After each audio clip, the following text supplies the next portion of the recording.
आज की जो क्लास का एम है वो ये है कि जो हमारे स्पेशली जो हाउसकीपिंग से रिलेटेड लोग हैं, स्पेशली सुपरवाइजर लोग हैं, और उन लोगों को जो है क्लीनिंग जो है या हाउसकीपिंग का क्या क्या चीज़ होती है, ठीक है, उसके बारे में सो दैट इनको इंसाइट रहे और अपने काम को जो है ठीक से मॉनिटर कर सकें, ठीक है, अपने स्टाफ के काम को ठीक से मॉनिटर कर सकते हैं। इसलिए इन लोगों के लिए ये क्लास जो है बेसिकली मैं थ्योरेटिकली जो है समझाने की कोशिश करूँगा, ठीक।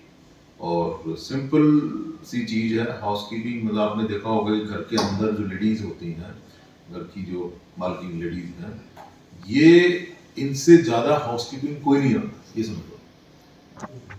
अगर आपको हाउसकीपिंग के बारे में सीखना है तो अपने घर की जो औरतें हैं, लेडीज़ हैं, माताएं हैं, बहनें हैं, उनसे सीखो।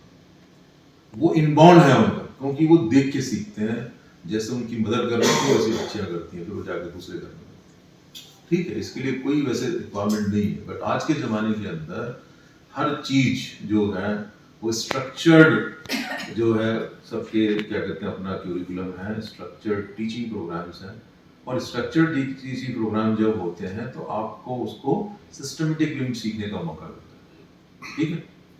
तो सबसे जो इसके अंदर अगर हम ये बात करें कि भाई सफाई की क्यों जरूरत पड़ती है ना, तो बेसिकली क्या है कि आप जब अपने घर में जो है झाड़ू लगती है, पोंछा लगता है, डस्टिंग होती है, ठीक है, ये चीज क्लीनिंग कहलाती है। क्या कहलाती है? क्लीनिंग, सफाई कहलाती है। बट जो हम हॉस्पिटल में करते हैं ये क्लीनिंग प्लस है। क्या है ये? क्लीनिंग प्लस है, कि सफाई प्लस सैनिटेशन जो है, मतलब जो है डिसइंफेक्शन, कि जो माइक्रो ऑर्गेनिजम्स हैं, जो बैक्टीरिया, वायरस, फंगस जो कि बीमारी फैलाते हैं, कीटाणु हैं, उन कीटाणुओं को भी हटाना जरूरी है, उनको किल करना जरूरी है, उनको कंट्रोल करना जरूरी है। इसलिए जो हॉस्पिटल में जो है वो क्लीनिंग प्लस है, ठीक है, क्लीनिंग सफाई प्लस कीटाणुओं को मारना, ठीक है। चाहे वो कीटाणु दीवार पे हैं, चाहे वो फर्श पे हैं, चाहे वो टेबल पे हैं, चाहे वो हॉस्पिटल की क्लोथिंग पे हैं, चाहे वो हॉस्पिटल के बेड पे हैं, चाहे वो बिजली के बटन के ऊपर है, चाहे वो डेस्क के ऊपर है, कहीं पे भी हो, ठीक है। अगर आप सिर्फ कपड़े से डस्टिंग कर रहे हो तो उसको सफाई में आ जाता है, क्लीनिंग में आ जाता है। लेकिन अगर आप उसको डिसइंफेक्ट कर रहे हो किसी केमिकल से, ठीक है, तो वो डिसइंफेक्शन में आता है, ठीक है। और ये जो है हम इसलिए जो यहाँ पे आपको वन स्टेप हेड आनी चाहिए, ठीक। अगर आपको अभी तक किसी को नहीं आती है तो ये चीज दिमाग में बात कर लें कि जो हॉस्पिटल की जो सफाई है उसमें सफाई प्लस कीटाणुओं को मारना है, कीटाणुओं को कंट्रोल करना है। अगर हम कीटाणुओं को कंट्रोल नहीं कर रहे हैं, चाहे बैक्टीरिया, फंगस, वायरस जो भी है, इसको हमारी क्लीनिंग जो है, हमारी जो हॉस्पिटल की क्लीनिंग है, डिसइंफेक्शन वो कंप्लीट नहीं, ठीक है। तो विद दिस बैकग्राउंड ये आपको पता होगा कि 15 अगस्त जब ये 2014 के अंदर जो मोदी जी ने जब सरकार बनी थी, तो उस समय पे आपको ध्यान होगा स्वच्छ भारत अभियान शुरू किया था इन्होंने। और ये कहाँ से किया था, कुछ आइडिया है आपको? नहीं सर। आपको आइडिया भैया कहाँ से ऐलान किया था मोदी जी ने? थोड़ा कम है सर अभी। 15 अगस्त के दिन 2014 में जब मोदी जी प्रधानमंत्री बने थे तो इन्होंने स्वच्छ भारत अभियान का जो है डिक्लेरेशन किया था। बोला पूरी भारतवर्ष को बताया था, भारत के समाज को बताया था, भारत के लोगों को बताया था कि जो है साफ सफाई बहुत इंपॉर्टेंट है। समझ गए? ठीक है, बैठ। तो उसको चीज को ध्यान में रखते हुए गवर्नमेंट ने ministry of health and family welfare को ये टास्क दिया था। और इसने ये टास्क किसको दिया, ये काम किसको दिया? All India institute of medical sciences को, AIIMS को दिया कि आपको जो है हॉस्पिटल्स में सफाई के लिए, हॉस्पिटल की क्लीनिंग के लिए जो है कुछ बनाइए, स्टडी कीजिए और कोई चीज इशू कीजिए जिसको कि यूनिवर्सली जो है सरकार के अस्पताल जो है उसको फॉलो करें, गवर्नमेंट हॉस्पिटल फॉलो करें। लेकिन ये जो है सारे हॉस्पिटल्स पे लागू होता है। प्राइवेट हॉस्पिटल ये नहीं कह सकते कि हम इसको पढ़ के नहीं करेंगे या इसको इम्प्लीमेंट नहीं करेंगे, नहीं कर सकते, क्योंकि प्राइवेट अस्पताल भी इस भारत वर्ष के अंदर है, वो स्वच्छ भारत अभियान के पार्ट है। ठीक है, कहने का मतलब ये हुआ कि 2015 में ये online institute of medical sciences ने बना के एक पैम्फलेट दे दिया, एक बुक निकाल दी जिसका नाम इन्होंने रखा कायाकल्प। ठीक है, और इस जो अभियान था इसको इन्होंने कायाकल्प नाम दे दिया। कायाकल्प मतलब कि किसी के शरीर को बिल्कुल परिवर्तित कर देना, बदल देना एकदम से। ठीक है, तो काया मतलब शरीर, कल्प मतलब परिवर्तन। और परिवर्तन कौन सा? अच्छे की तरफ परिवर्तन। तो खराब की तरफ भी हो सकता है ना, तो अच्छे की तरफ परिवर्तन करना। ठीक है, तो उसको कायाकल्प कहते हैं। तो इस कायाकल्प के अंतर्गत जो है, अगर आप देखोगे, जो कि hospitals associated with medical colleges and super speciality hospitals होते हैं, स्पेशली टर्शियरी केयर हॉस्पिटल्स के लिए ये चीजें बनाई गई। अब जो है क्लीनिंग अगर करते हैं भाई, एनवायरमेंटल क्लीनिंग, भाई क्लीनिंग एनवायरमेंटल क्या रिक्वायरमेंट होती है, आपको पता होगा कि एनवायरमेंट के अंदर जो है ये जो मैंने पहले बताया ना, कीटाणु होते हैं, बैक्टीरिया, वायरस, फंगस, जो कि दीवार पे, फर्श पे, सरफेसेस के ऊपर, टेबल पे, कुर्सी पे, बिस्तर पे, चादर पे, रजाई पे, सब पे होते हैं, सोफे पे, किचन के प्लेटफॉर्म पे, टॉयलेट, सब जगह होते हैं, आपके मोबाइल पे भी होते हैं। ठीक है, तो इस सब की क्लीनिंग को एंड डिसइंफेक्शन को अगर आप प्रॉपरली करेंगे तो हम ये समझेंगे कि हमने जो है सरकार के इस अभियान के अंदर अपना योगदान प्रॉपरली दिया है। क्यों इसकी रिक्वायरमेंट क्यों है इसको फॉलो करने की? क्योंकि हम ऐसे एनवायरनमेंट में काम करते हैं हॉस्पिटल में कि जहां पे पेशेंट आते हैं जिनके पास में या कोई वो खुद ही इन्फेक्टेड है, ठीक है, तो वो पेशेंट जो है वो अपना इन्फेक्शन किसी स्टाफ को दे सकता है, दूसरे पेशेंट को दे सकता है। ठीक है, स्टाफ से दूसरे स्टाफ में चला जाएगा, फिर भी पेशेंट में चला जाएगा। तो कहने का मतलब ये इस साइकिल को हमें साइकिल को तोड़ना होता है। ठीक है,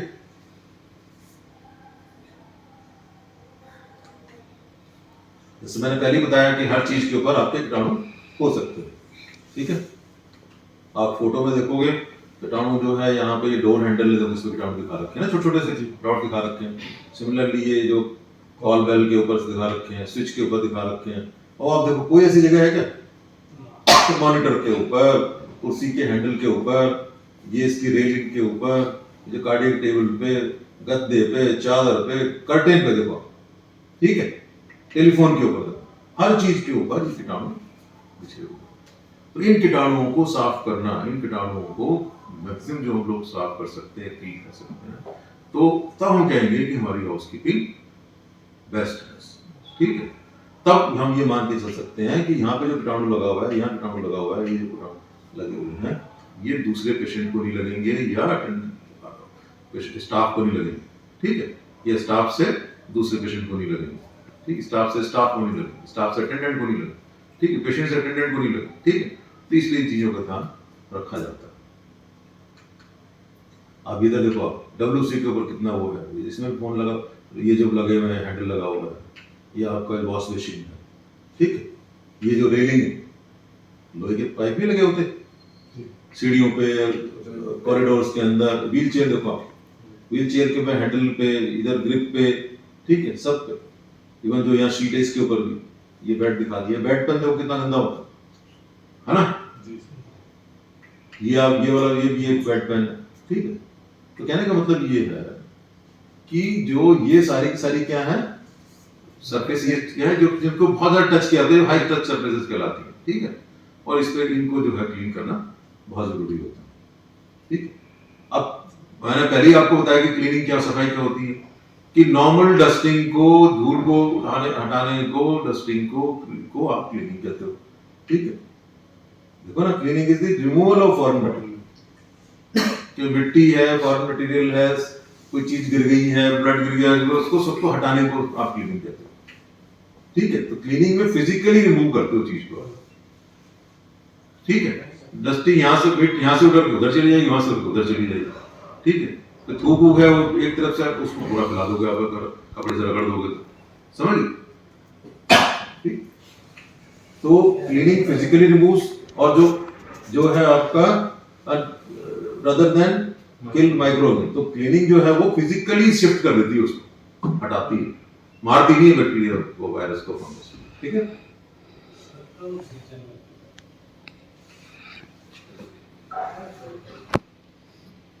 ये आपके अच्छा, अब जो ये जो कहलाता है, जो इन सामानों पे जो कीटाणु पड़े हुए हैं, ये फोमाइट्स कहलाते हैं। और जो इसको जो है, इसको कंटेमिनेशन कहते हैं। कि भाई जैसे अब अपने कोविड के टाइम पे था ना कि भाई जब मुंह पे वो लगा लो और सरफेस को टच मत करो, है ना, बार बार सैनिटाइज करो हाथों को। वो क्यों था? ताकि क्योंकि उस पे हम ये मान के चल रहे थे कोविड के वायरस लगे, वायरस, ठीक है, इसलिए बार बार सैनिटाइज करने के लिए बोला जा रहा था। बार बार बोला जा रहा था कि ग्लव्स पहन के काम करो। लिफ्ट का जो कहीं लिफ्ट के बाहर भी आप सैनिटाइजर रखे हुए थे, कहीं जाते थे घर के बाहर भी लोग रखे हुए थे, ठीक है, ताकि हम उस वायरस को मार सकें। ठीक है, तो उस मारने को क्या बोलते हैं? उस इन्फेक्शन के होने को कंटामिनेशन कहेंगे। ठीक है, और सैनिटेशन क्या होगा? Promotion of hygiene and prevention of disease bye maintenance of sanitary condition. इसको प्रमोशन ऑफ हाइजीन को ठीक रखने को, डिजीज के स्प्रेड को रोकने के को जो है, और उनको सैनिटेशन बोलेंगे हम लोग, और उनको मारने को डिसइंफेक्शन बोलेंगे। ठीक है, अब जैसे ये डिटर्जेंट है, ये क्या करते हैं? ये क्लीनिंग एजेंट्स हैं, समझ गए? एंटीसेप्टिक क्या होता है? Agent that will kill microorganism. ठीक है, एंटीसेप्टिक एजेंट क्या है? माइक्रोऑर्गेनिज्म को मार देता है। डिसइंफेक्टेंट क्या है? वो है ओनली टू, जो एंटीसेप्टिक जो है वो लिविंग टिश्यू पे लगाते हैं। किस पे लगाते हैं? लिविंग हाथ पे लगाना है ना, उसको वो है। लेकिन अगर आप किसी सरफेस को साफ कर रहे हो एजेंट से, तो वो डिसइंफेक्टेंट का है। क्या फर्क समझ गए एंटीसेप्टिक में और डिसइंफेक्टेंट? एंटीसेप्टिक क्या है कि आपने अगर हाथ में माइक्रो कीटाणु को मारना है, ठीक है, तो आप उसको लगाओगे तो वो एंटीसेप्टिक हो गया। एंटीसेप्टिक सॉल्यूशन लगाते हैं ना, जो आपका जो क्या कहते हैं अपना, ये क्या बोलते हैं इसको, जो सॉल्यूशन है सैनिटाइजर, एंटीसेप्टिक है। ठीक है, अल्कोहल बेस्ड भी हो सकते हैं, नॉन अल्कोहल बेस्ड भी होते हैं। ठीक है, और जो ये है क्या नाम है, डिसइंफेक्टेंट जो है, ये उसको इन जो मरी हुई सरफेस है, दीवार पे, सामान के ऊपर, टेबल पे, कुर्सी पे, हैंडल पे, ठीक है, उस पे होगा, उसको माइक्रोऑर्गेनिज्म को मारेंगे तो उसको डिसइंफेक्टेंट। ठीक है,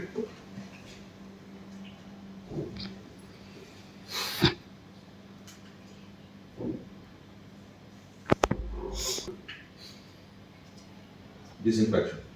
The inactivation of disease-producing microorganisms, it does not affect bacterial spores. अब क्या है कि बैक्टीरियल स्पोर्स, अब आप देखोगे कि जो बैक्टीरिया जो है, एक तो जिंदा, एक तो क्या है ताजा बैक्टीरिया है, और एक क्या है वो चारों तरफ स्पोर बना लेता है। ठीक है, अपने चारों तरफ एक शेल बना लेता है। ठीक है, उसको मारने के लिए जो है आप ऑटोक्लेव करते हो। क्या करते हो? ऑटोक्लेव करते हो। ठीक, तो ऑटोक्लेव क्या है? अगर आप जो स्पोर्स हैं बैक्टीरिया के, उनको भी अगर आप मारना चाहते हैं तो आपको 120 प्रेशर के ऊपर और 15-20 मिनट जो है ऑटोक्लेव के अंदर उसको प्रेशर से मारना पड़ता है, स्टीम प्रेशर से। ठीक है, तो आपका ऑटोक्लेव कहलाता है। अदरवाइज आपका जो है नॉर्मल बैक्टीरिया को मारना जो है, और उनको जो है वो डिजीज प्रोड्यूसिंग बैक्टीरिया को जो वो है वो आपका डिसइंफेक्शन काम करता है।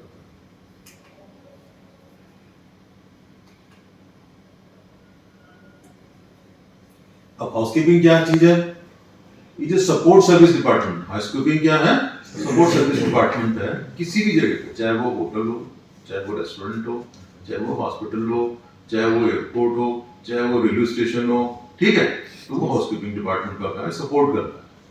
ठीक है, मेन काम करने वाले कुछ और है, ऑपरेशंस वाले लोग अलग है, हर जगह अलग अलग अपना अपना काम हो रहा है, बट हाउसकीपिंग जो है सब जगह पे सपोर्ट कर रहा है। ठीक है, तो इसकी जिम्मेदारी क्या होती है? Which is responsible for cleaning, maintenance and aesthetic upkeep of patient care area, public areas and staff areas. ठीक है, और इसको सैनिटेशन डिपार्टमेंट भी, दूसरा नाम इसको सैनिटेशन डिपार्टमेंट भी बोलते हैं। ठीक है, सैनिटेशन में साफ सफाई से रिलेटेड जो है, maintenance, cleanliness, maintenance and aesthetic, देखने में अच्छा लगता है। ठीक है, जैसे होटल में कभी आप जो है बार बार डस्टिंग करके अंदर उसमें जो है क्या कहते हैं अपना वो खुशबू वाली जो है आप जो है स्प्रे करते हैं, सो दैट की जो है एटमॉस्फेयर ठीक रहे। एस्थेटिक लुक मतलब ये है कि आप उसको सजाने वजाने की कोशिश करते हैं क्लीन अच्छे से, ठीक है। तो all the activities directed towards a clean safe and comfortable environment जो है। तो हाउसकीपिंग का काम क्या है कि इनकी जितनी भी एक्टिविटीज होंगी वो clean safe and comfortable environment की तरह। हॉस्पिटल है तो आप सेफ जो है ना, अलग से एक एडिशन उसमें क्या हो गया, डिसइंफेक्शन एंड ऑटोक्लेव सिस्टम हो रहा, ठीक है। तो ऑटोक्लेव वाला जो पार्ट है वो अलग से, जो ओटी डिपार्टमेंट के जो सपोर्टिंग लोग, सीएसडी डिपार्टमेंट अलग से होता है, वो ऑटोक्लेव वाला। तो ऑटोक्लेव से पहले अप टू डिसइंफेक्शन हाउसकीपिंग कर रही है, वो क्लियर है नितिन भाई? Yes sir. Up to disinfection housekeeping का काम है। लेकिन ऑटोक्लेव काम जो है बिल्कुल स्पेशलाइज्ड काम है। तो ऑटोक्लेव वाला काम कौन कर रहा है? CSSD department. जैसे अपने हॉस्पिटल के अंदर ओटी के साथ में सीएसएसडी रूम है जो कि ऑटोक्लेव सिस्टम से स्पोर्स को मारते हैं। तो ऑटोक्लेव में क्या होगा, किसको मारेंगे सुनील जी? ऑटोक्लेव में किसको मारेंगे? स्पोर के साथ सर। स्पोर्स को मारेंगे, ठीक है। और हाउसकीपिंग किसको मारेगा? नॉर्मल जो बैक्टीरिया को, फंगस को, वायरस को, ठीक है, अपने डिटर्जेंट्स से, अपने क्लीनिंग एजेंट से, ठीक है, उनसे मारेगा, ठीक। हाँ सर, एक बात पूछना चाहता हूँ सर, जैसे जनरल वार्ड है, कोई भी वार्ड है अपना भी, पेशेंट सारे निकल जाते हैं, उसके बाद फ्यूमिगेट करना जरूरी था और वार्ड थी? देखो क्या होता है कि क्योंकि हम लोग हॉस्पिटल में बैठे हुए हैं, बैठ जाओ, तो फ्यूमिगेशन का पैसे की पर्पज ये है कि आपको ये नहीं पता कि इसमें कौन सा पेशेंट क्या लेके आया था, ठीक है। कई बार आपको पता लगेगा कि ट्यूबरकुलोसिस का पेशेंट आ गया, इवन जो छोड़ो आपका जो कोविड के पेशेंट, अभी दोबारा से गाइडलाइंस आ गई कोविड की, ठीक है। तो आपको पता नहीं लगता किसको ट्यूबरकुलोसिस हो रखी है, कोई कौन कोविड से इन्फेक्टेड है, कोई किसी दूसरी का डिजीज से इन्फेक्टेड है, ठीक है। तो जो आपका जो फ्यूमिगेशन का पार्ट है वो एक एक कॉर्नर को जो है क्लीन कर देगा, डिसइंफेक्ट कर देगा। क्या कर देगा? डिसइंफेक्ट कर देगा। ऑटोक्लेव का मीनिंग यही है कि ऑटोक्लेव से एक एक कॉर्नर में, क्यों? क्योंकि उसमें फ्यूम्स आप निकालते हैं, गैसियस फॉर्म के अंदर आप जो है वो जो क्या कहते हैं अपना डिसइंफेक्शन करते हो, ठीक है। तो एक एक सरफेस, जो एक्सपोज सरफेसेस हैं सबको वो डिसइंफेक्ट कर देगा। उसका ये एडवांटेज है। तो आप जो सपोज नया पेशेंट आ रहा है या नया कोई गेस्ट आ रहा है होटल के अंदर या हॉस्पिटल के अंदर, नया पेशेंट आ रहा है, तो वो उसको आप जो पुराने पेशेंट का कोई बैक्टीरिया, फंगस, वायरस छोड़ के गया है उसको ना हो जाए, ठीक है। तो हॉस्पिटल एक्वायर्ड इन्फेक्शन क्या होता है? जो हॉस्पिटल के अंदर जो आपका बग है, हॉस्पिटल में जो बैक्टीरिया है, हॉस्पिटल में जो फंगस है, हॉस्पिटल में जो वायरस है, जो पहले वाले पेशेंट छोड़ गए हैं, ठीक है, तो वो वाले दूसरे को ना लगे, नए को ना लगे, ठीक है। तो इसलिए हम जो है उस रूम को ही डिसइंफेक्ट कर देते हैं, उस रूम को ही क्या करेंगे? फ्यूमिगेट कर देते हैं। जैसे है तो वहां पे क्या इंपॉर्टेंट है? Frequent disinfection. फ्रीक्वेंट जो है आपका हाउसकीपिंग का सिस्टम जो है वो उसमें एरिया क्लीनिंग होती है। जैसे आईसीयू है आपका, आईसीयू के अंदर दिन में 4 बार ठंडा बंद कर दो, आईसीयू कैसे बंद कर दो? पेशेंट कहां ले जाओगे? तो वहां पे जैसी पेशेंट शिफ्ट होता है, ठीक है, चाहे डिस्चार्ज हो चाहे एक्सपायर होता है, तो आपको जो पेशेंट एरिया है उसको आपने डीप क्लीनिंग करनी है। क्या करनी होती है? डीप क्लीनिंग करनी। डीप क्लीनिंग का मतलब ये होगा cleaning plus disinfection, cleaning plus disinfection. क्या क्यों रिक्वायरमेंट है? जैसे मैं पहले बता दिया कि इन्फेक्शन पेशेंट से स्टाफ में, स्टाफ से पेशेंट में, पेशेंट से अटेंडेंट में, अटेंडेंट से किसी दूसरे पेशेंट में या दूसरे अटेंडेंट को, ठीक है, इन सारी चीजों को प्रिवेंट कर देते हैं।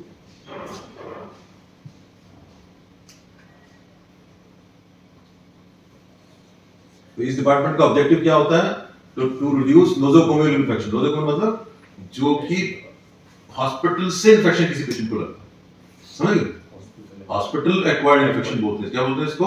Hospital acquired. पेशेंट आया और वो किसी और प्रॉब्लम थी उसको, और यहां से एक और इन्फेक्शन लगी, तो उसको क्या बोलते हैं? हॉस्पिटल एक्वायर्ड इन्फेक्शन, या उसको नोजोकोमियल इन्फेक्शन कहते हैं, ठीक है। दूसरा इसका क्या काम है? To create a clean and safe attractive environment for all, ठीक है।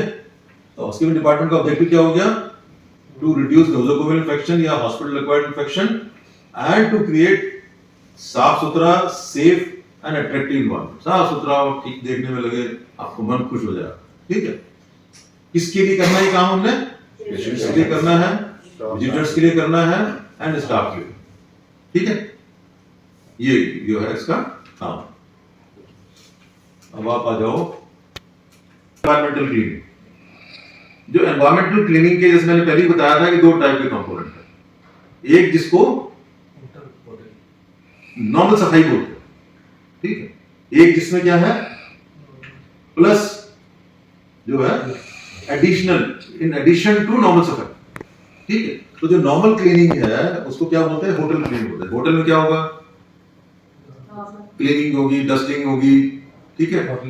आप जो है वो वैक्यूम क्लीनिंग कर लोगे, कारपेट लगे हुए हैं तो वेट मॉपिंग कर लोगे, ठीक है। कर्टेन्स की भी आप वो वैक्यूम क्लीनर से कर लोगे, है। जो बाहर के एरिया वहां पे आप ग्रूमिंग कर लोगे, समझ, टॉयलेट को क्लीन कर लोगे, ठीक। लेकिन वहां पे हमारा ध्यान कहाँ नहीं है। जो हॉस्पिटल में क्या करते हैं हम लोग, डिसइंफेक्शन करते हैं। क्या करते हैं हॉस्पिटल में, डिसइंफेक्शन करते हैं, कीटाणुओं को, बैक्टीरिया, फंगस, वायरस को मार देनी है। बात है समझ में, वो एडिशनल है।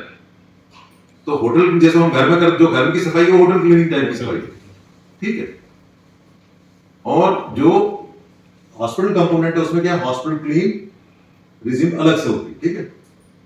अब आप होटल क्लीन में क्या देखो, होटल क्लीन में विजुअल अपीयरेंस, कि भाई ये साफ सुथरा दिख रहा है, ठीक है। जो जो भी कार्रवाई हॉस्पिटल डिपार्टमेंट ने की है, चाहे वो ग्रूमिंग की है, चाहे वो वैक्यूम क्लीनिंग की है, चाहे वो वेट क्लीनिंग की है, चाहे वो डस्टिंग की है, कुछ भी किया है, ठीक है।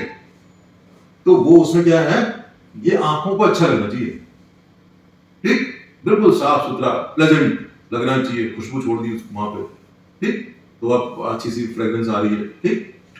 तो ये बेसिकली होटल क्लीन क्या है, वहां पे free of visible dust, soil, spill, stains, streaks, hand prints and cockroach, जाले वाले लगे हुए वो भी नहीं दिखने चाहिए, समझ गए। जो कि घर की सफाई, बिल्कुल घर में क्या करते हैं, जाले निकालते हैं ना, घर में डस्टिंग करते हैं, घर में झाड़ू लगाते हैं, घर में वेट मॉपिंग करते हैं, पोछा लगाते हैं, तो यहाँ मशीन से होता है, ठीक है। घर में जो वैक्यूम क्लीन करते हैं, ठीक। और कोई कहीं पे दाग वाग लग गया, किचन में देखोगे आप, तेल का दाग लगा, घी का दाग लगा, सफाई करते हैं ना, तो सारी चीजें निकालते हैं।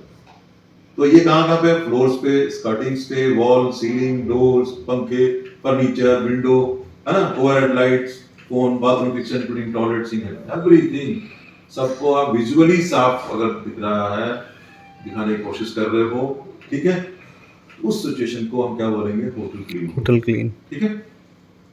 आगे होटल क्लीन समझ में आ गई, समझ में आया आपको क्या होता है होटल क्लीन, बताओ। फिर इसमें सफाई के बारे में ये जो लिखी है इसके अंदर सारी इंस्ट्रक्शन इसकी है, फर्नीचर की, विंडो की, लेग्स की, हर चीजों की सफाई के बारे में, जो कि दिखने में साफ सुथरा लगे, दिखने में साफ सुथरा होना चाहिए। जो भी आपने काम किया है, चाहे झाड़ू लगाई है, चाहे आपने वैक्यूम किया है, चाहे आपने वेट मॉपिंग की है, चाहे आपने डस्टिंग की है, ठीक है, आंखों से साफ सुथरा दिखना चाहिए, आंखों से साफ सुथरा दिखता है, आपको प्लेजेंट लगना चाहिए, ठीक है। कोई फ्रेग्रेंस आ रही चाहिए, कोई खुशबू आ रही है, कुछ है ना, ठीक ठाक लग रहा है, तो वहां तक होटल क्लीन है, समझ गए। हाँ भी गौरव, समझ में आ गया, वो होटल क्लीन है, ठीक। अब घर में भी होटल क्लीन होता है, ठीक है।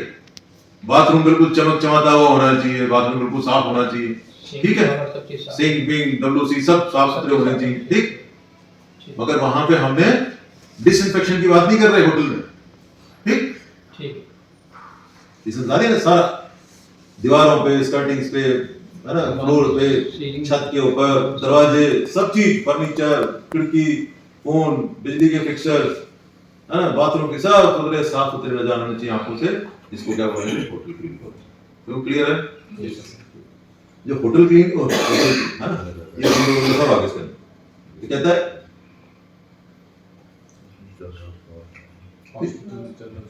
अभी हॉस्पिटल क्लीन, हॉस्पिटल क्लीन क्या कहता है, hotel clean with addition of disinfection, है ना, जो अपने होटल में हो रहा है वो प्लस डिसइंफेक्शन, डिसइंफेक्शन के लिए आप एंटीसेप्टिक्स का यूज करते हो और किसका यूज करते हो, डिसइंफेक्टेंट का यूज करते हो, डिसइंफेक्टेंट, समझ गए।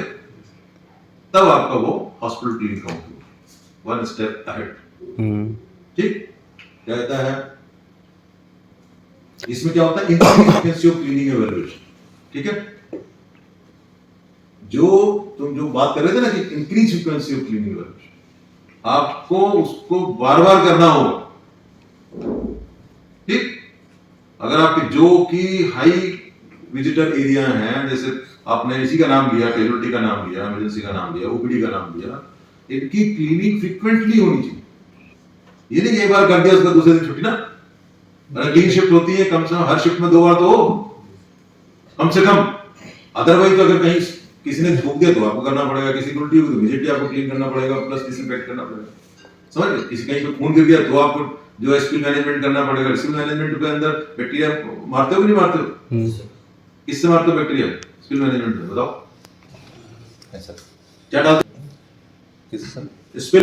हाइपोक्लोराइड। Sodium hydrochloride. जबकि घर पे तो हाइपो नहीं डालते, होटल पे उल्टी करते तो हाइपो नहीं डालते वहां पे। कहाँ डालते? वो बंदा साफ कर देता है, उसको पोछा मार देते, हो गया नहीं क्लीन। पता नहीं आपकी कुछ होगी कुछ। अगर हॉस्पिटल के अंदर हाइपोक्लोराइड से स्पिल मैनेजमेंट के अलग से हो सके, ताकि आप उसमें जो बैक्टीरिया फंगस कीटाणु हैं उनको मार दो, तब आपकी क्लीनिंग मानी जाती है। समझ गए? ये फर्क है। तो क्या कहता है कि hotel clean with addition to disinfection, इसमें फ्रीक्वेंसी आपकी बढ़ जाती है और इवैल्यूएशन बढ़ जाता है कि बार-बार चेक करते हो आप। ठीक है, ये सुपरवाइजर का काम है। Other infection control measure in patient area, और पेशेंट के एरिया में एडिशनल इन्फेक्शन कंट्रोल। ठीक है, ये आपका हॉस्पिटल क्लीन हो गया। तो हॉस्पिटल क्लीन मतलब होटल प्लस डिसइंफेक्शन।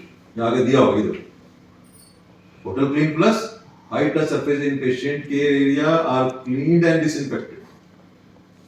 ठीक, किससे डिसइंफेक्ट किया? Hospital grade disinfectant. जो हॉस्पिटल ग्रेड की जो केमिकल्स हैं उनसे आप उसको डिसइंफेक्ट करो। ठीक, plus non critical medical equipment are cleaned and disinfected between patients. Non critical medical equipment है, बीपी इंस्ट्रूमेंट है, ये स्टेथोस्कोप है ना, दिन भर के मॉनिटर्स रखे हुए हैं, इन सबको भी आपने क्लीन करना। प्लस पीरियोडिकल मॉनिटरिंग होनी है, उसका ऑडिट होना भी बीच में। ऑडिट कैसे करते हैं? हाँ जी मैडम, आईसी मैडम, कैसे ऑडिट करते हैं? जल्दी इतना टाइम पकड़ो। हाँ, ऑडिट कैसे करते हैं?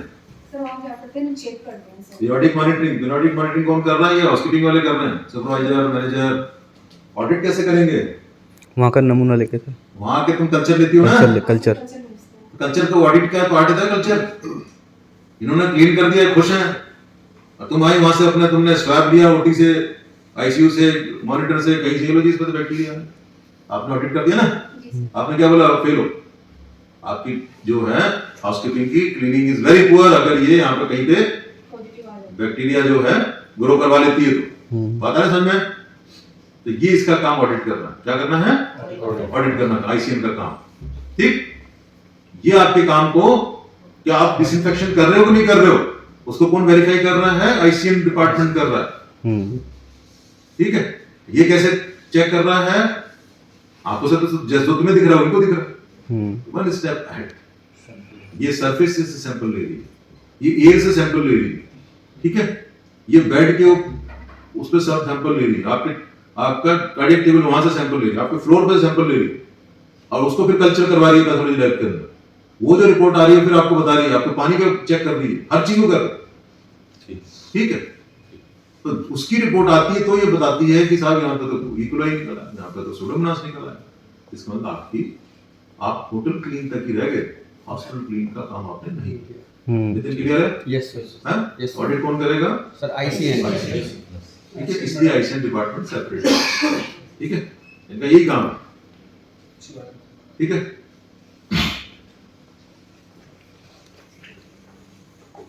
Feedback and training and education. Feedback training, feedback कौन कौन दे रहा है? नॉर्मल क्लीनिंग की फीडबैक कौन दे रहा है? पेशेंट दे रहा है। ठीक है, टेक्निकल क्लीनिंग कौन दे रहा है? आईसीएम दे रही है।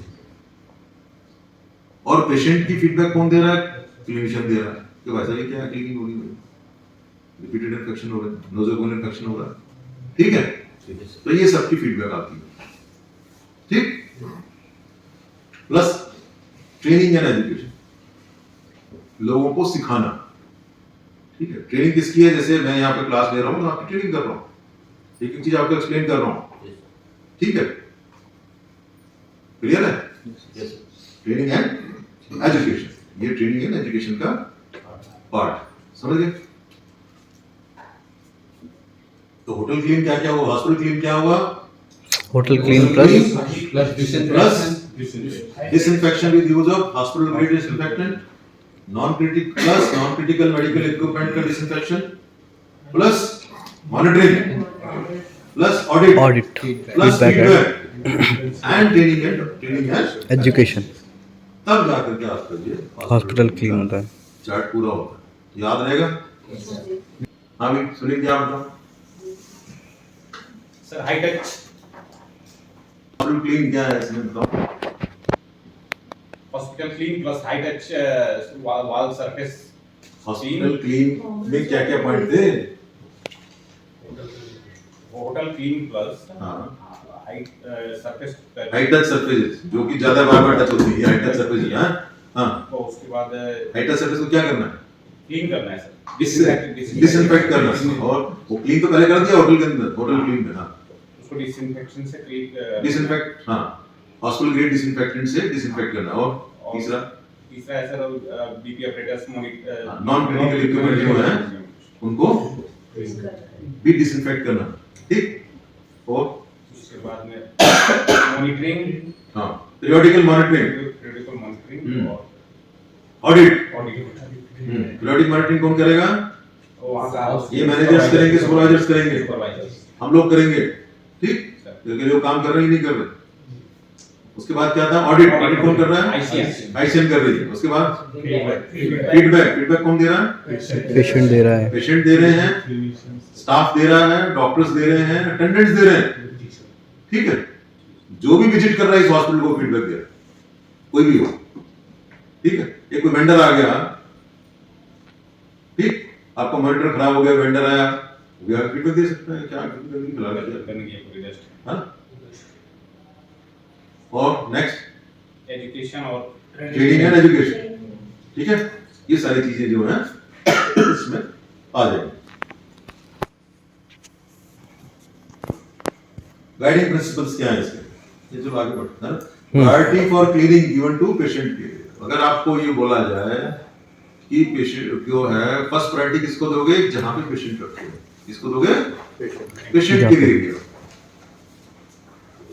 सबसे पहले क्लीनिंग किसकी होनी है?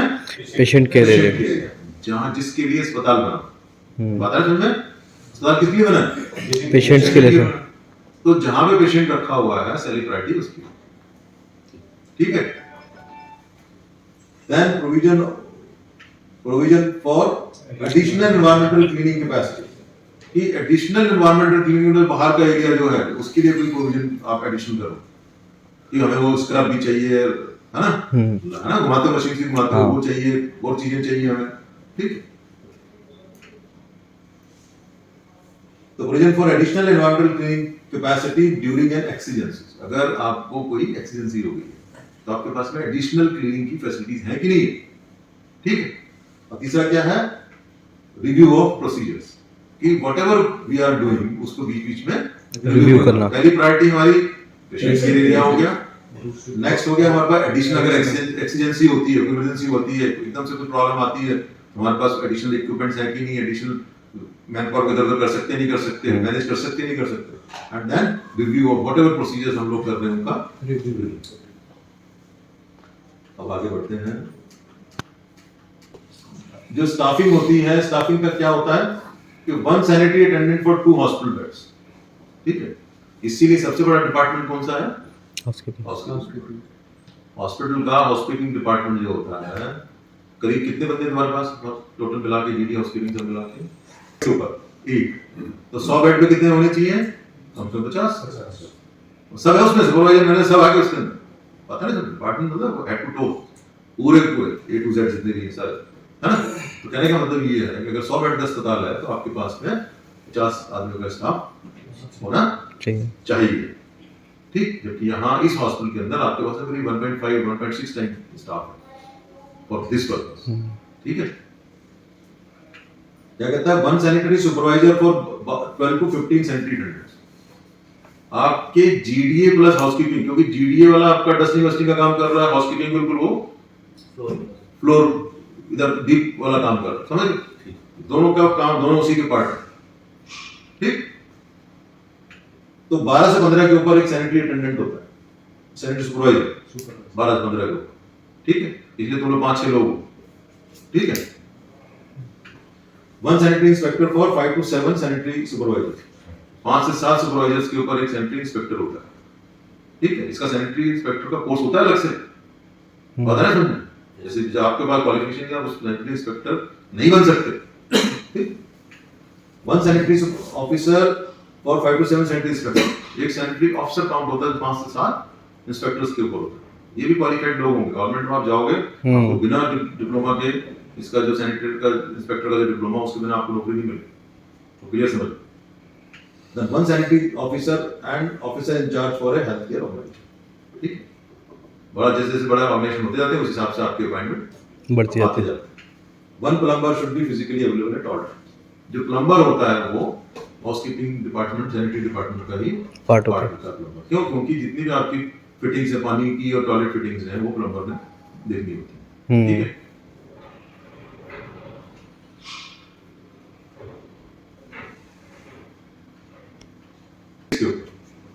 अब हम आएंगे कि भाई क्या क्या, किस टाइप के क्या क्या क्लीनिंग एजेंट्स जो है वो इस्तेमाल करते हैं या यूज होते हैं, ठीक है।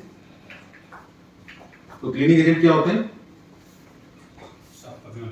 सबसे पहला इसमें क्या है, क्लीनिंग एजेंट क्या है? वाटर, सबसे इंपॉर्टेंट, ठीक है। वाटर नहीं है तो आप क्लीनिंग एजेंट केमिकल लेके घूमते रहो, कोई फायदा नहीं, ठीक है, नुकसान कर दोगे फायदा करने के लिए। तो सबसे पहला वाटर, ठीक है। दूसरा डिटर्जेंट्स है, तीसरे एब्रेसिव्स है। एब्रेसिव्स क्या होते हैं? जो कि एसिड्स होते हैं, ठीक है।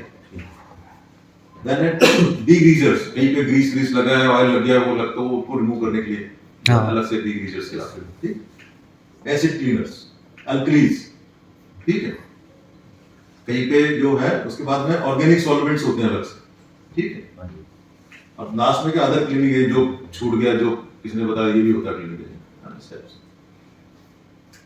अब आप आ जाओ जो टास्की क्लीनिंग प्रोडक्ट्स हैं, जो कि हाउसकीपिंग वालों को पता होना चाहिए।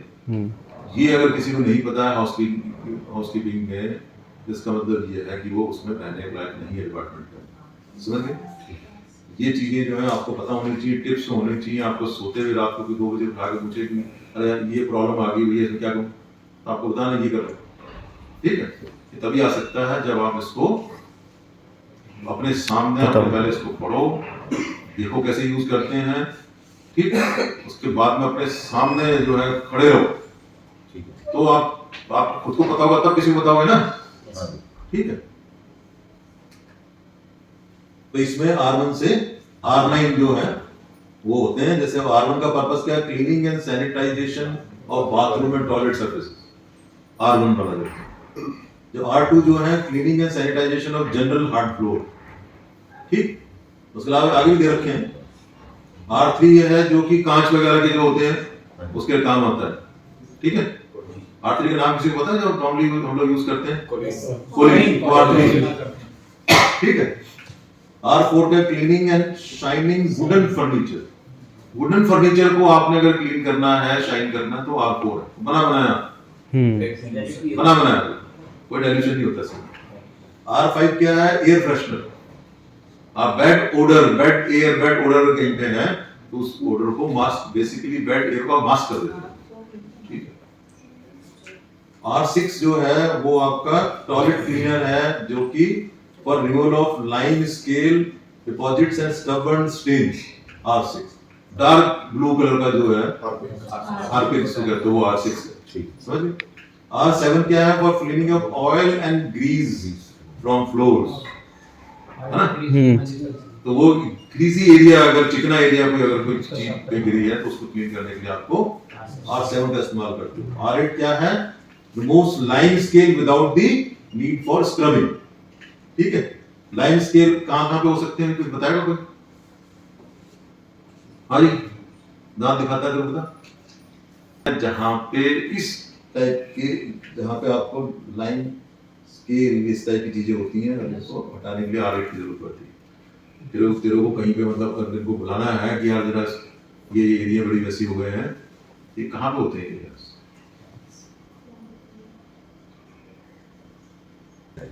ठीक। ब्लू कलर का है ये भी, ठीक। ये किससे क्या क्या साफ कर सकते हो? All bathroom surfaces, sink, tub, tiles, floors, fittings. Bathroom में जितने भी टाइप की जो है आपका सिंक है, टब रखा हुआ है, टाइल लगी हुई दीवार पे, फ्लोर पे, है ना, और जो फिटिंग्स है बाथरूम के अंदर, सबको इससे साफ कर सकते हैं। इससे आरओ, ये बाथरूम क्लीनर एंड सैनिटाइजर इसको बोलते हैं, बाथरूम क्लीनर एंड सैनिटाइजर बोलते हैं, ठीक है।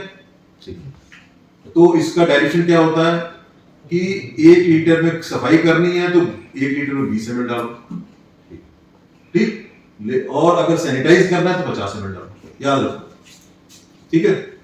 जितने भी अधिकतर के डायल्यूशन क्या है, 20 से 30 ml अगर क्लीन करना है, और 50 ml 60 ml 50 से 100 मान लो अगर आपको डिसइंफेक्ट करना है, ठीक। क्लीन मतलब सिर्फ सफाई करनी है, डिसइंफेक्ट मतलब जहां पे आपको क्या मारना है, क्या मारना है डिसइंफेक्शन में, वायरस, सचिव क्या मारते हो डिसइंफेक्शन में?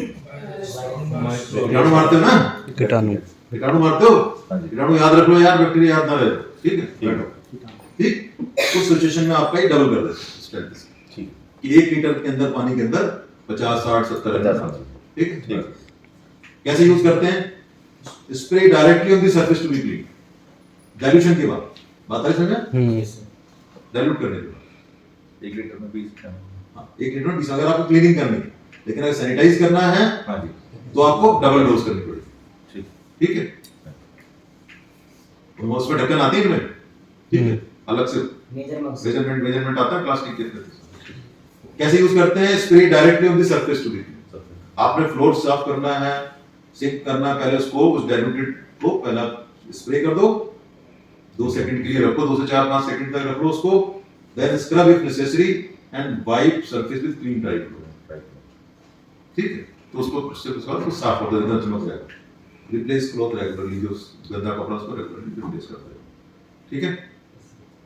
हाँ जी जतिन जी, जी सर, समझ में आ गया?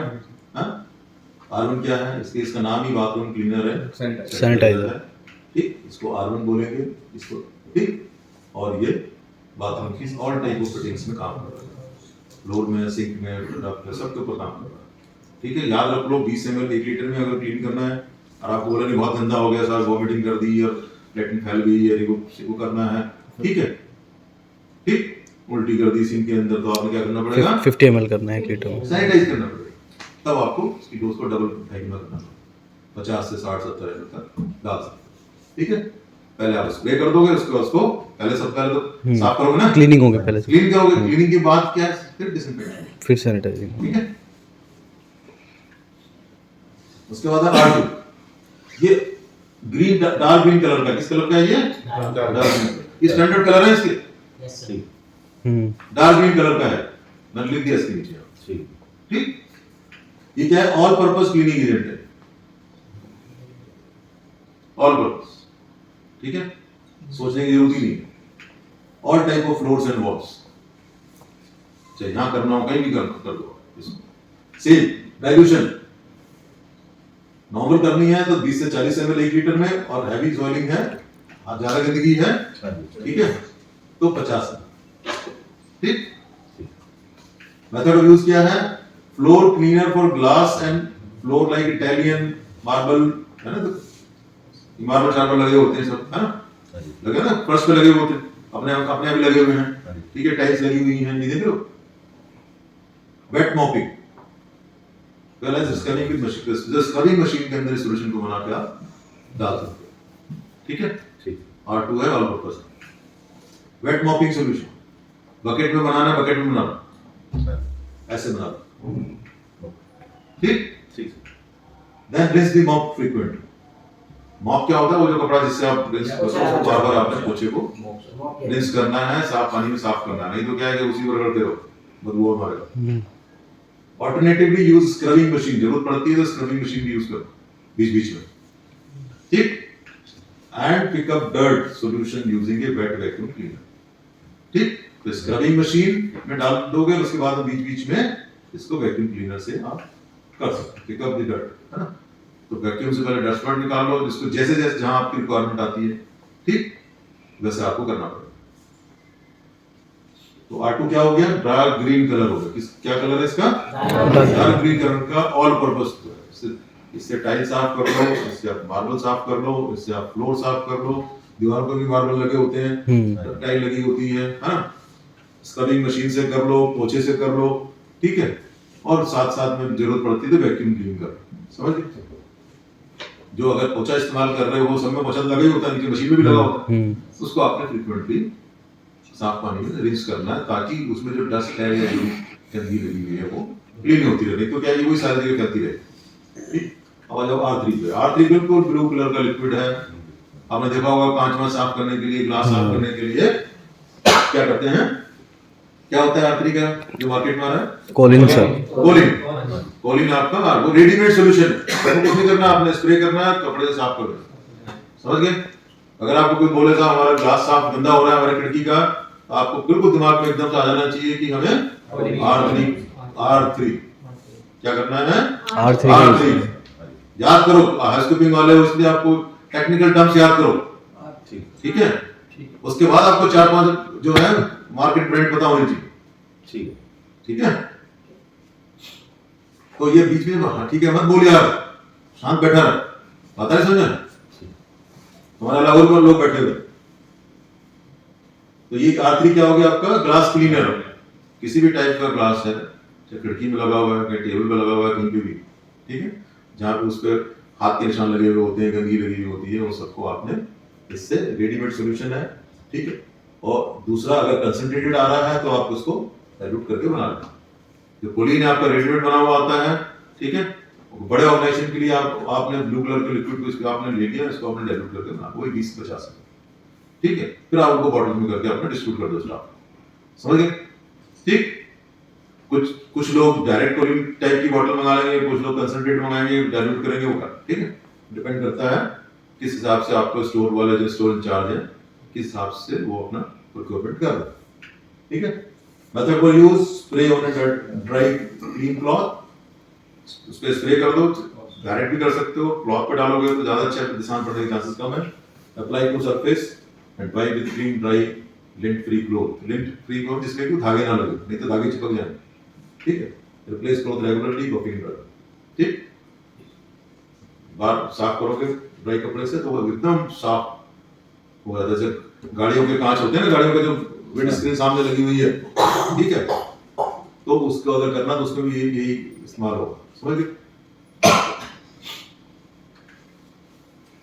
अब R4 क्या है, फर्नीचर की पॉलिशिंग के लिए, किसके लिए, रेडीमेड सॉल्यूशन है, क्या है ये, ready to use, readymade solution है, रेडी टू यूज है, कोई डाइल्यूशन नहीं करना। क्या करना है, इसको बॉटल पहले हिला लो, ठीक, और spray on the soft dry cloth, cloth के ऊपर स्प्रे करके उसको क्लीन कर दो, एकदम मार्जिन चिपक जाएंगे, जैसे टेबल पड़ी हुई है, टेबल्स हैं, इनके हैंडल्स हैं सब, ठीक है। सबको क्या करोगे, आप इस्तेमाल करोगे। R5 क्या है, एयर फ्रेशनर, ठीक, एयर फ्रेशनर है, ये भी रेडी टू यूज आते हैं, इनको अपने बॉटल में दे के जो स्प्रे बॉटल्स उसमें आप दे सकते हो, ठीक है। आप सबको पता है एयर फ्रेशनर क्या, इसका कलर पिंक कलर का होगा, समझ गए। बेसिकली क्या है कि जो बैड ऑर्डर है उसको ये रिप्लेस कर रहा है, मास्क कर रहा है, क्या कर रहा है, मास्किंग है basically, for the time being masking है, उसके बाद वो बाहर निकल जाता है, ठीक है। Do not spray directly on the floor, ठीक, spray upward into the center of the room as required। ऊपर की तरफ क्यों छिड़कोगे, क्योंकि हवा में फैल जाए, इसको सरफेस पे डालने की जरूरत नहीं है, सीधे हवा में ऊपर की तरफ को करो। किसी की आंख में करोगे तो आंख में नुकसान हो जाएगा, ये ध्यान रख लेना, ठीक। हमेशा जो रूम फ्रेशनर्स होते हैं ऊपर की तरफ को करके किए जाते हैं, ठीक है, ताकि किसी की आंख में ना चले जाए, केमिकल है ना। R6 ये आपका डार्क ब्लू कलर का, बिल्कुल डार्क ब्लू कलर जो आपका हार्पिक टाइप है, ठीक। क्या है, टॉयलेट बॉल एंड यूरिनल्स ज्यादा गंदे हो जाते हैं तो उस समय आप जो है इससे क्लीन करते हैं। रूटीन में किससे करते हैं, R1 से करते हैं, ठीक है। और ज्यादा गंदे हो जाते हैं, ज्यादा उसमें गंदगी नजर आती है, ठीक, तो आप उसको R6 से करो, ठीक है। तो टॉयलेट बॉल क्लीन कर लीजिए, उससे बिल्कुल चमचमा जाएगा, ठीक है। रेडी टू यूज है, हार्पिक रेडी टू यूज होता है, सिमिलरली ये भी डार्क ब्लू कलर का है, रेडी टू यूज है। आपको अगर वो बॉल क्या कहते हैं लैट्रिन वाला पॉट अगर क्लीन करना है, डब्ल्यूसी क्लीन करनी है, तो उसके आप देखते हो ना, उसकी नोक को ऐसे करके गैप में डालते हो और कुछ देर छोड़ देते हो, उसके बाद उसको फ्लश करते हो, ठीक है। Heavy duty toilet ball and urinal cleaner do not use on stainless steel, enable marble and tiles. इसको कर दोगे दाग लगा देगा ये। जो अनट्रेन्ड बंदे हैं वो इसको क्या करेंगे, सीधे आपके टैप के ऊपर डाल छिड़क देंगे, तो वहां पे क्या होगा, टैप के ऊपर दाग लग जाएगा, काला पड़ जाएगा सर। क्योंकि ये बहुत ही स्ट्रॉन्ग केमिकल है इसके, ठीक। इसलिए स्टेनलेस स्टील के ऊपर, इनेमल के ऊपर, मार्बल पे डाल दो, वहां पे हो जाएगा, आपकी टाइल्स पे आपके दाग पड़ेंगे कीजिए, ठीक है। जो आपके जो आईसीयू फ्लोर के ऊपर दाग पड़े हुए हैं, इस टाइप के लिक्विड को डायरेक्ट डाल दिया गया, दादा है समझे, इस वजह से वो उसका दाग पड़ गया, वो हटेगा ही नहीं। Flush around ball, especially around rim and ball water line. Direct nozzle in the toilet rim. Toilet rim में nozzle लगा करते हैं ना। Leave for 5 to 10 minutes. Flush toilet. Push water level down with toilet brush. क्यों करते हैं water level down? क्यों कर रहे हैं उससे? ठीक है ना? Push water level down. जो अंदर की जो डिपॉजिट्स हैं वो उसको पुश करोगे तो वो साफ हो जाएगा, ठीक है। तो ये आपका हो गया R6 हो गया। R7 ग्रीस के लिए, चिकनी चीजों के लिए, तो चिकनी चीज पड़ी हुई है, ऑयल स्टेन फ्लोर है आपका, है ना, किचन एरिया में यूज होता है, किचन के अंदर यूज करते हैं इसको ज्यादा। कहाँ यूज करते हैं, किचन के प्लेटफॉर्म वगैरह पे आप तेल घी पड़ जाता है, नीचे गिर जाए तो आप क्या करोगे, R7 का इस्तेमाल करोगे, ठीक है। इसका डाइल्यूशन क्या है, 20 से 40 ml, 50 ml, ज्यादा है, ठीक है। For wet mopping take solution bucket and mop, rinse the mop frequently, alternatively use scrubbing machine and pick up solution with wet vacuum, ठीक है। बता रहे सर, स्क्रब मशीन करो, वेट वैक्यूम से उसको कटा करो, समझ गए कैसे करते हैं। R8 क्या है, ये इसको किसी ने यूज किया क्या R8 को? हाँ जी, केटल डीस्केलर, पानी गर्म करते हो ना, पानी गर्म करोगे तो पानी गर्म करोगे स्टील के बर्तन में, ड्रम में, किसी में करोगे, अंदर व्हाइट व्हाइट लग जाता है ना, हार्ड वाटर चिपक जाता है उसके ऊपर, ठीक है।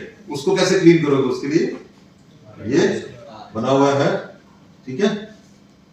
R8 केटल डीस्केलर, केटल यहाँ पे है ना हॉस्पिटल के अंदर, वॉश में दे रखी है, पानी गर्म करने के लिए दे रखी है ना। और कई जगह पानी, मतलब एक तो पीने के पानी गर्म करने आप देते हो, नॉर्मल पानी गर्म करने के लिए भी कई जगह लगे होते हैं, जहाँ पे ठंडे एरिया है। शिमला में जाओगे तो वहाँ पे, या लेह लद्दाख में, शिमला में, नैनीताल में जाओगे तो होटलों में पानी गर्म करने के अलग से भी रखे हुए होते हैं। अगर बिजली नहीं आती तो उससे कर लेते, समझ गए, पानी उसमें रख देते, या रॉड लगाते हैं। आप अगर बाल्टी में पानी गर्म कर रहे हो, बाल्टी में भी, क्योंकि हॉस्पिटैलिटी वालों को या हॉस्पिटल वालों को हर तरह के सारे अरेंजमेंट रखते हैं, ठीक है। आपका सेंट्रल सिस्टम फेल हो सकता है, आप बकेट में रॉड डाल के दे देते हो, ठीक है। इवन आपके जो है जगहों पे बड़े बड़े ड्रम से रखे होते हैं, as per the size of the room, ठीक है, उसमें उसी में वो हीटर लगा हुआ होता है, ठीक है। तुम कभी तो साफ करोगे, अदरवाइज आपकी इलेक्ट्रिसिटी ज्यादा लगेगी, जल्दी वो खराब होंगे, ठीक है। और आपके केटल सारे होटल्स में दे रखी होती है, प्राइवेट रूम्स के अंदर पानी गर्म करने की केटल होती है ना, उसको क्लीन करने के लिए, अंदर से क्लीन करने के लिए, क्योंकि उसमें जो है वाइट लेयर लग जाती है, ठीक, तो उसको हार्ड वाटर जो होता है उसमें चिपक, तो उससे क्या है, इस जो है केटल डीस्केलर, इसका नाम, इसको केटल डीस्केलर कहते हैं, इसके स्केल्स को रिमूव करते हैं, ठीक है। effectively removes lying scale without the need for scrubbing, ठीक। नेक्स्ट आपका है R9, removal of hard stains from bathroom walls, ठीक है।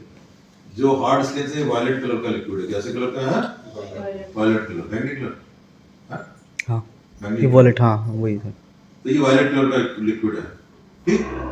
तो ये क्या है, area to use cleaning of all fittings and walls in the bathroom, sink, tub, tiles and fittings, hard water fittings, hard water conditions कहाँ पे हैं? फरीदाबाद के अंदर, ग्रेटर नोएडा के अंदर, जहाँ पे पानी का क्या ज्यादा है? टीडीएस ज्यादा TDS है। ज़्यादा है, हाँ TDS। जहाँ पे पानी का टीडीएस ज्यादा है, यहाँ के पानी का टीडीएस 1500 2000 के आसपास है, ठीक है। ग्रेटर नोएडा का कितना है? 800 से लेकर 900 तक का है, हार्ड वाटर है वहाँ, ठीक है। तो वही हार्ड वाटर अगर आपकी केटल में चिपक रहा है वाइट तो आप किससे साफ करोगे? आरएट से करोगे, ठीक। वही हार्ड वाटर अगर यहाँ पे आ रहा है आपका इन फिटिंग्स, बाथरूम फिटिंग्स में आ रहा है, सिंक में, टब में, टाइल्स में, फिटिंग्स पे, तो आप आ रहा है। बात बिल्कुल क्लियर है, हाँ। तो जहाँ यहाँ पे वाटर का टीडीएस ज्यादा है, वहां पे इसकी फ्रीक्वेंसी यूज क्या हो जाएगी? ज्यादा हो जाएगी, ठीक है। आपके फरीदाबाद के अंदर जो है, अगर आपके कहीं पे भी WC सिंक अगर खुदरे हो रहे हैं, तो आपको इसी से क्लीन होंगे और किसी नहीं होंगे, हार्ड वाटर की वजह से करोगे, ठीक है। डाइल्यूशन वही 50 ml से 100 ml पर लीटर ऑफ वाटर में डालना है इसको। Method of use, spray on to clean cloth और स्पंज, है ना। बाथरूम में आपको सिंकिंग साफ करना है तो क्लीन कपड़े पे या स्पंज पे अपना हमने इसको छिड़का और उससे उसको आपने कर दिया, अप्लाई ऑन ऑल सरफेस, उससे करो। Then mildly scrub to remove dirt stains, ठीक। स्क्रब मतलब थोड़ा घिसना पड़ता है। Then pay special attention to the taps, soap holders and all other metal surfaces, rinse with rain water। तो आपके जितने भी टैप्स लगे, आपने देखा होगा कि जितने भी टैप्स लगे हुए हैं यहाँ पे सब पे वाइट जमा है ना, वो क्या है? हार्ड वाटर का, ठीक है, केमिकल्स हैं वो लगे, ठीक। तो क्लियर है बिल्कुल। तो अगर आपको बोला जाए कि आपने जो है बाथरूम के टैप्स क्लीन होने हैं, ठीक है, बाथरूम के टैप्स कौन कौन से हैं? जो कि सिंक में लगे हुए हैं, जो गीजर के साथ लगे हुए हैं, कहीं पे गीजर नहीं है मगर उसमें टैप तो लगे हुए, ठीक। ये सबसे पहले मैंने साफ कराया था आकर के यहाँ, लोगों को आइडिया नहीं था कि इसको कैसे क्लीन करना, ठीक है। अब इसमें आपका R9 जो है, इसको आपने इस डाइल्यूशन के अंदर लिया, वायलेट कलर का लिक्विड है, तो ये पहचान है, इसलिए आपको ये रंग याद रखने जरूरी है, ठीक है। स्टैंडर्ड ये केमिकल्स हैं जो आपके मार्केट में आ रहे हैं, ठीक है। तो ये अगर आपको ध्यान में होगा, इसको आप देखोगे बार बार, ठीक है, पढ़ोगे उसके ऊपर, कागज पे लिखोगे अपने, तो आपको समझ में ये चीज आएगी, ठीक है। बस चलो, थैंक यू, यहाँ तक।